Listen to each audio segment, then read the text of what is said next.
Assalamualaikum warahmatullahi wabarakatuh. Perkenalkan, nama saya Titi Rahma Windianti. Di sini saya akan membahas tentang suku. Di sini ada pengertian suku. Suku diterjemahkan dari bahasa Arab sa tunggal atau suku jamak yang berarti dokumen. Sementara menurut Accounting and Auditing Organization for Islamic Finance Institution, suku diartikan sebagai sertifikat yang mempresentasikan bukti bagian kepemilikan yang tak terbagi atas suatu aset berwujud, nilai manfaat, jasa, atau kepemilikan aset suatu proyek atau kegiatan investasi tertentu. Dalam pengertian secara teknis, suku adalah surat hutang yang diterbitkan oleh pemerintah atau perusahaan sebagai tambahan dana bagi penerbit dari pihak masyarakat sebagai investor. Di sini ada perkembangan suku di Indonesia. Sejak tahun 2017, Kementerian Keuangan Republik Indonesia mulai mengenalkan adanya ide Green Suku. Suku ini merupakan adaptasi dari adanya Green Bond yang sudah ada sebelumnya. Green Suku dimaksudkan untuk membiayai proyek-proyek yang ramah lingkungan untuk mengurangi efek global warming, termasuk proyek-proyek yang bertujuan mengurangi emisi karbon atau green infrastruktur, seperti pembangunan proyek pembangkit listrik dengan memanfaatkan energi terbarukan, seperti tenaga angin, surya, tenaga panas bumi, juga termasuk proyek pembangunan sistem transportasi massal untuk para komuter. Optimisme terhadap perkembangan suku di Indonesia dapat dilihat dari andil BPPAM dan LK sebagai regulator di pasar modal Indonesia dengan mengeluarkan peraturan-peraturan tentang obligasi syariah, yaitu Peraturan Nomor 9A13 yang mengatur tentang penerbitan efek syariah dan Peraturan Nomor 9A14 yang mengatur tentang akad-akad yang digunakan dalam penerbitan efek syariah di pasar modal. Dengan diberlakukannya Undang-Undang Suku Negara, diperkirakan perkembangan pasar suku di Indonesia bakal lebih semarak dibandingkan sebelumnya. Terlebih lagi, minat investor terhadap suku ini sangat besar, sebagaimana tunjukkan dari perkembangan suku global saat ini. Tahun ini, pemerintah memang memfokuskan diri untuk pengembangan pasar suku domestik. Jika penerbitan perdana ini sukses, diperkirakan akan semakin menarik investor asing, khususnya dari Timur Tengah, untuk masuk ke pasar keuangan syariah di Indonesia. Di sini ada jenis-jenis akad suku. Yang pertama ada akad mudharabah atau muqaradah. Mudharabah adalah perjanjian kerjasama usaha antara dua pihak dengan pihak pertama menyediakan modal sedangkan pihak lainnya menjadi pengelola.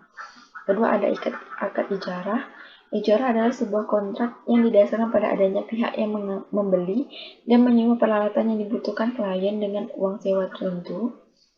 Ketiga ada akad musyarakah. Akad musyarakah itu dibuat berdasarkan kontrak musyarakah yang hampir menyerupai surat berharga mudharabah.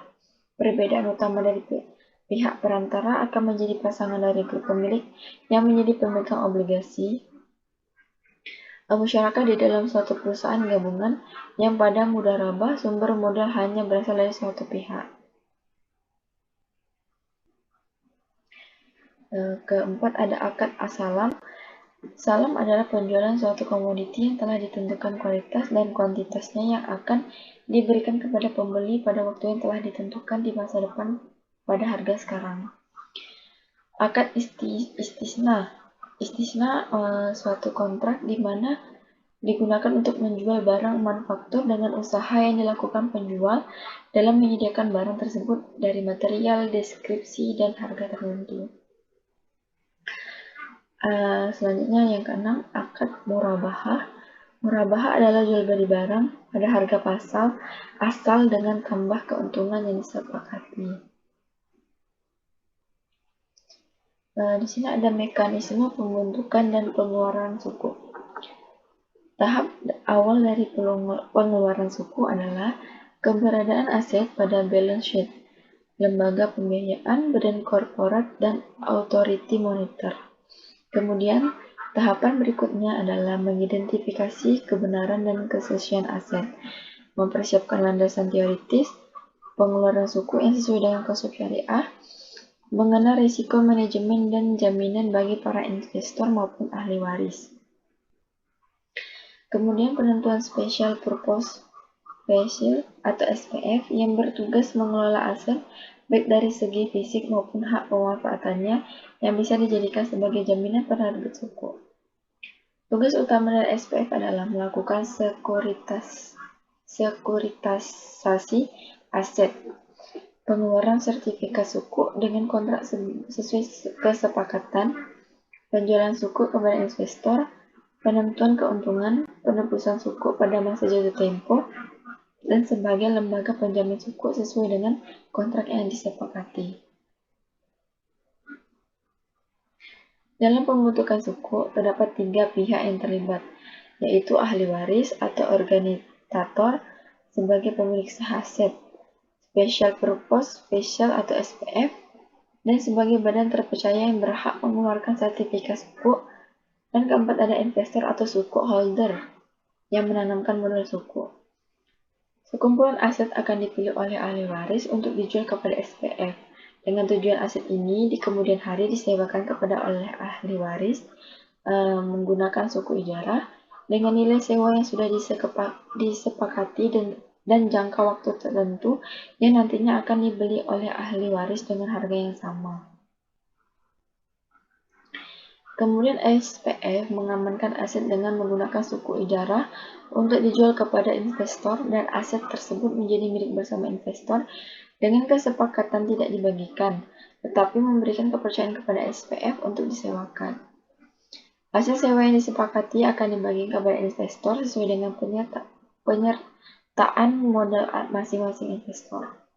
Pada saat suku sudah jatuh tempo atau close of rent, dihentikan dan aset bersama yang dimiliki investor dijual oleh SPV kepada ahli waris, di mana harga jual yang dibayarkan kepada masing-masing investor sesuai dengan penyertaan modal awalnya.